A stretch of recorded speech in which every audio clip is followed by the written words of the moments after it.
En línea a Mario Hernán, perdón, Spicoli, que es el creador justamente del trabajo que escuchamos recién, para conocer algunos detalles, ¿no? Mario, ¿cómo te va? Buen día, Pablo Fedorco te saluda. Hola Pablo, buen día. Muy Gracias. bien por acá, también mañana fresquita en San Blas. Sí, acá todavía estamos bajo, 4 décimas de grado bajo cero todavía, así que estuvo bravo. ¿Y la tormenta cómo lo trató? ¿Pasó por allá, no? Mirá, yo estos 2 días no estuve. Sí te puedo decir que en Bahía Blanca el lunes a la noche hubo un Estuvo bravo. viento fortísimo, a más de 110 kilómetros, voló techo, fue un desastre. Sí, recién me escribían que en la costa nuestra sí hubieron algo de lluvia y algunos vientos bastante fuertes. Bueno, me alegro entonces que por allá no haya sido más complicado. Mario, primero preguntarte, ¿cómo arranca esta idea de ahondar, digamos, en la historia de Bahía San Blas y su fundación? ¿Cómo se dio?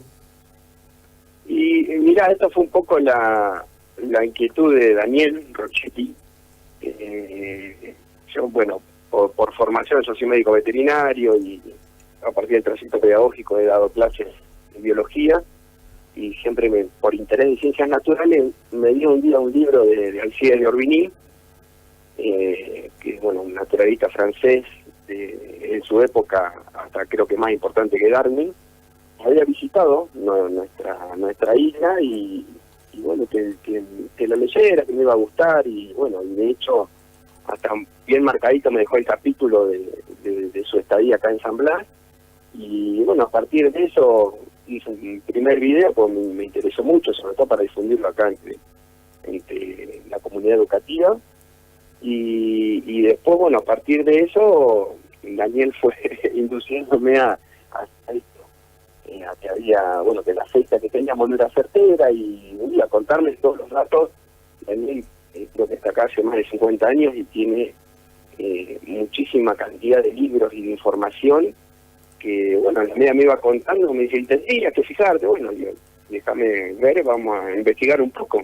Así que en febrero de este año, yo tengo mis chicos viven allá en la Ciudad de La Plata, así que cuando de regreso a las vacaciones fui en primera instancia a la biblioteca de la Universidad Nacional de La Plata y empecé a interiorizarme a ver de un poco de la historia del Fuerte del Carmen como para tener una noción de lo que era la época y a partir de ahí empezar a recabar datos sobre San Blas.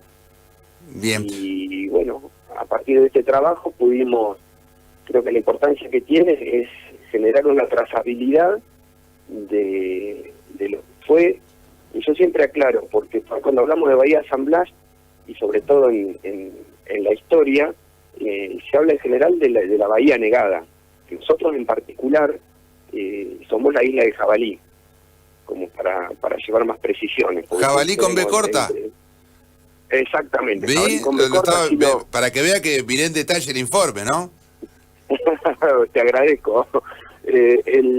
Sí, de hecho también eso, acá muchas veces tenemos discusiones porque es la isla de Jabalí y dentro de esta revisión encuentro que los primeros españoles confundieron a los pecaíes, que son los cerdos nuestros que desde hace, cuando ya vino de Orbigny no había rastro de ellos, pero él deja ese precedente de que había sido a partir de los avistajes de pecaríes por parte de los españoles en el siglo XVIII. Y la obra de Orbigny para mí es muy valorada porque tiene, no solo que describe la isla como si estaría acá con nosotros ahora, la geografía, pero de manera muy detallada.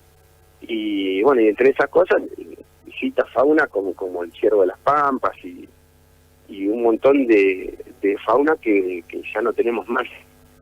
Ni rastros tenemos. Mario, ahora la esencia de tu investigación tiene que ver con esto de demostrar que no tendría 201 años la fundación, el primer poblado en la isla o en Bahía San Blas o en el pueblo Mújol, digamos, ¿ahí se orientó o a conocer más?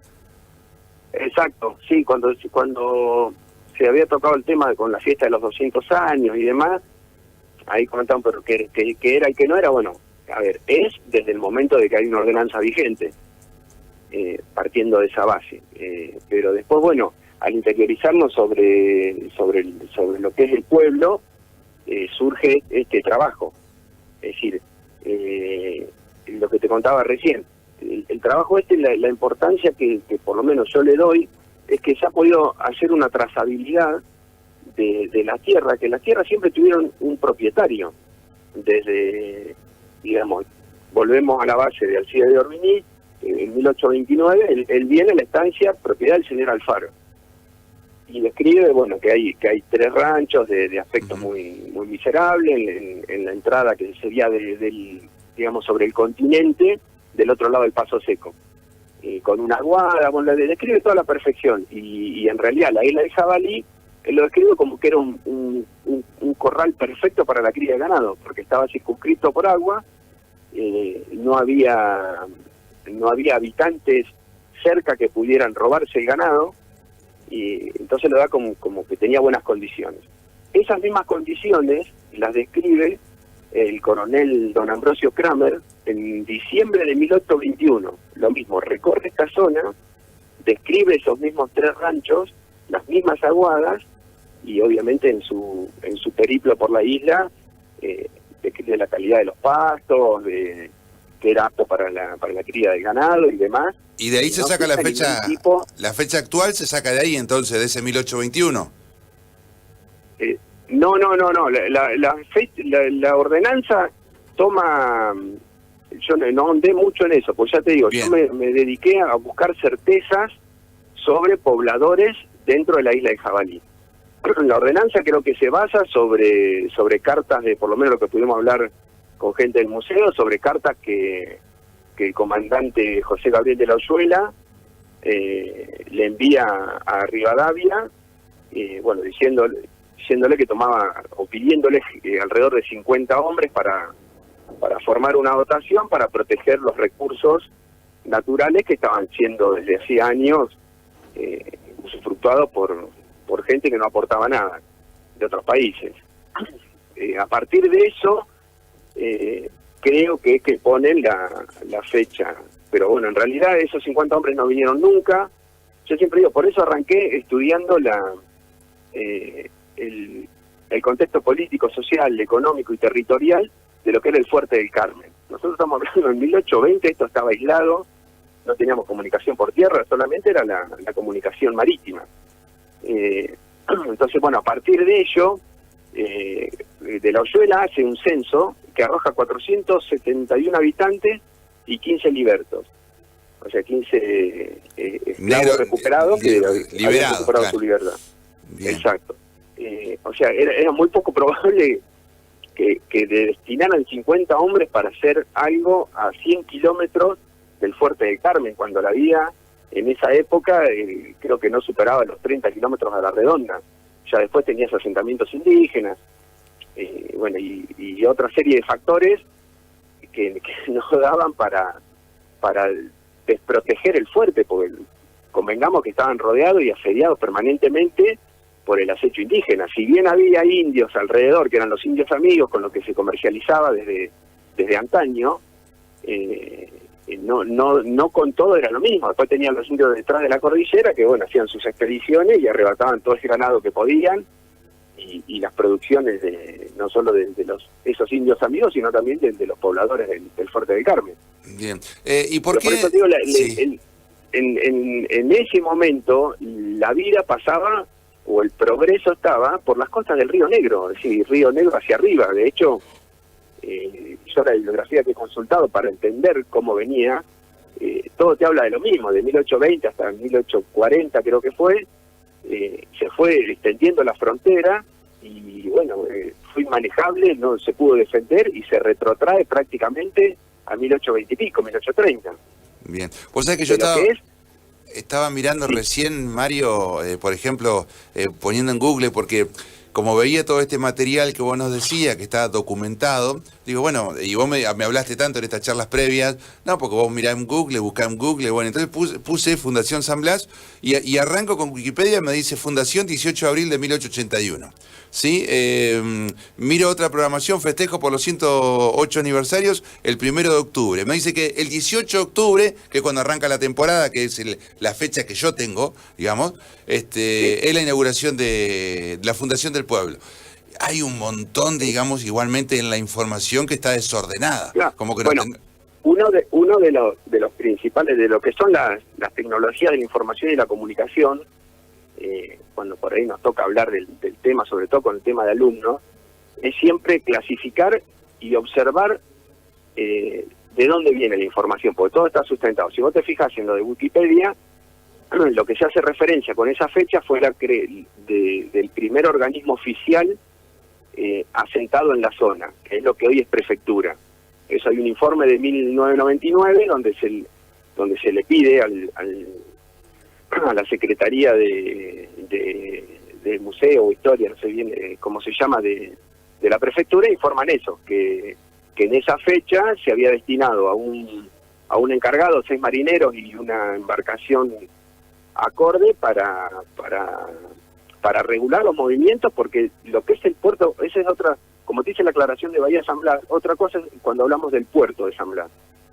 El puerto de San Blas no está concebido como una unidad institucional como puede ser, no sé, el puerto de La Plata, de Bahía Blanca, de Buenos Aires, o el puerto del Fuerte del Carmen en su momento. Es decir, es un puerto natural, era una zona de fondeadero habitual de todas las embarcaciones que desde el siglo XVI-XVII circundaban la zona. ¿Por qué? Porque es una zona de refugio, es un puerto natural de aguas profundas, y a partir de ahí, bueno, tenían sus actividades, por ejemplo, con lo que llamaban la caza de foca, que en realidad eran elefantes marinos. Uh-huh. Citando de nuevo a Orbini, cuando vino en 1829, ya hacía años que no había ninguna colonia próxima. La más próxima que estaba era en la zona de Punta Rasa. Bien. Por eso digo que hay que buscar bien la información y filtrarla. De hecho, yo primero accedo a la información de biblioteca, como te dije primeramente, de la Universidad Nacional de La Plata, la biblioteca de la legislatura, bibliotecas digitales. Yo estaba haciendo un raconto y tengo 46 sitios visitados por internet.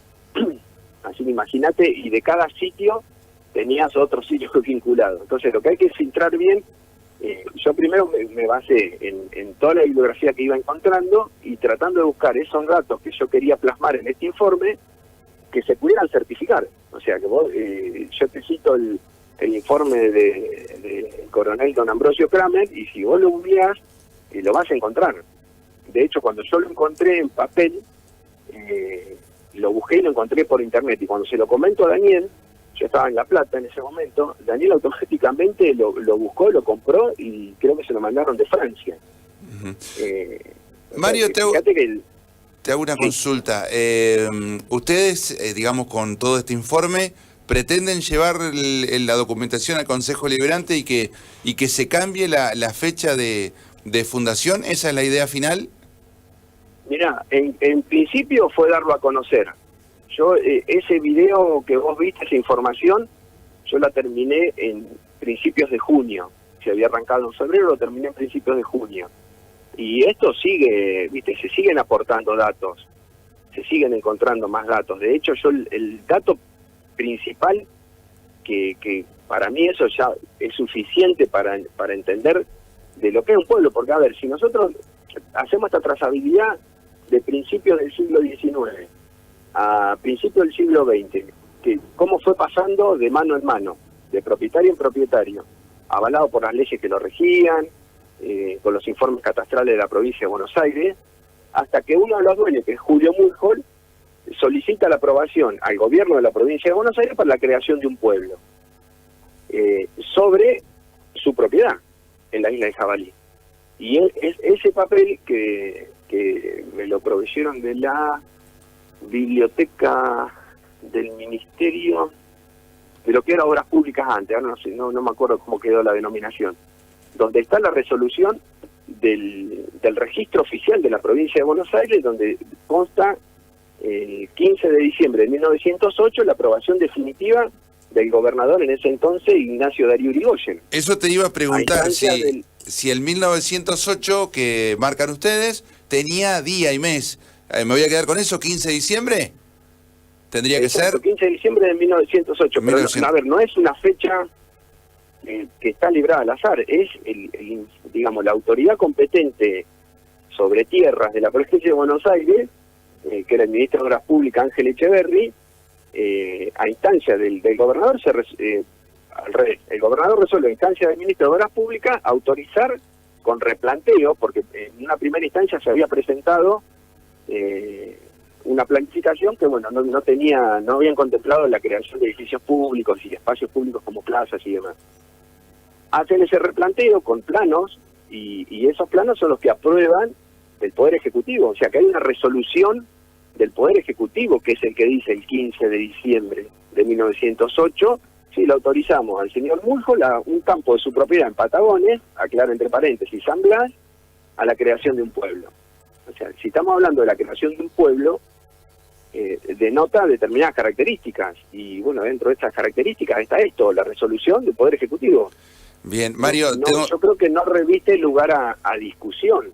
Ahora, después... ¿Cómo no vamos a discutir si es parte de la esencia del partido de Patagones? Discutir ahora. El primer elemento, y ahora vamos a discutir. Sí, por eso... El tema es tener...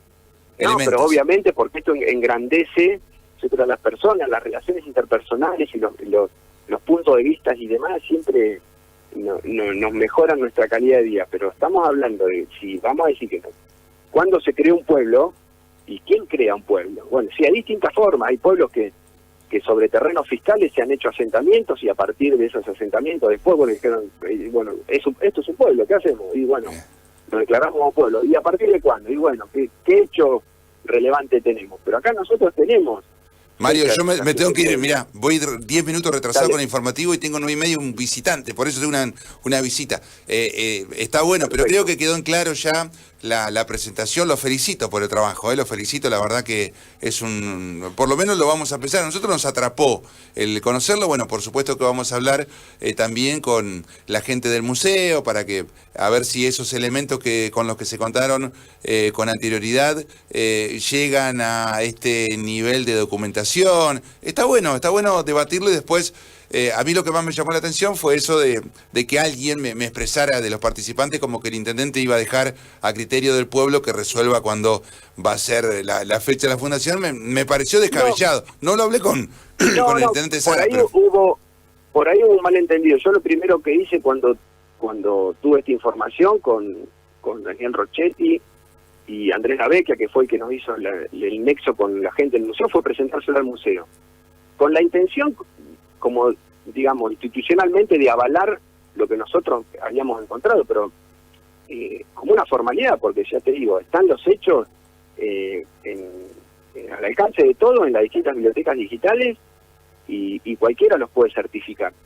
Lo que pasa es que el museo tiene, por lo que en las distintas charlas que hemos tenido, tiene una posición fundada pero ya te digo, sobre una ley, sobre disposiciones que tomó el comandante del fuerte en su momento, referido a un recurso económico como era el aceite de lobo marino, y giran sobre eso, pero en concreto, físicamente, de todos los que pasaron por la isla de Jabalí de 1821 a la fecha, nadie describe nada de lo que sostiene, digamos, la ordenanza vigente.